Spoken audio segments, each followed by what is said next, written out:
Commerce will now come to order. HR 2562, a.k.a. Bruiser's Bill. Representative Victoria Rudd sponsor, proposing a ban on animal testing in the cosmetics industry. I'd like to welcome you all today as we begin consideration of this very important issue.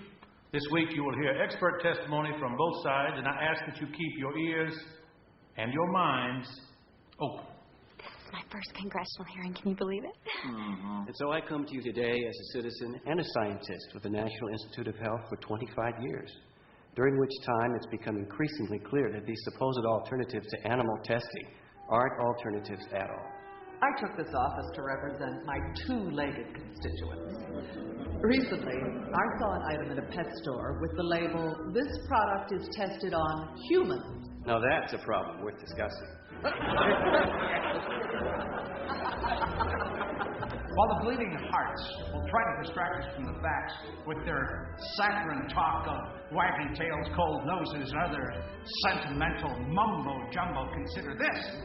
Where we see softness of heart, we often see softness of mind. And so to move on such a bill at this juncture in time would wreak havoc on already unstable local economies across the country. Now, that's a problem worth discussing. Well, you know I'd do anything for you, but I got to tell you now, that is one tough room. You've got to be prepared tomorrow. All right. Excuse me, ladies, I've got to go. Good evening. Okay.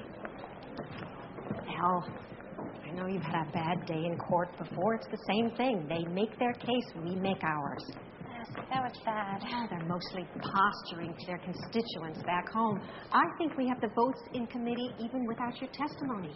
But they have scientists and economists and facts and... So do we. Al, listen to me. Go home.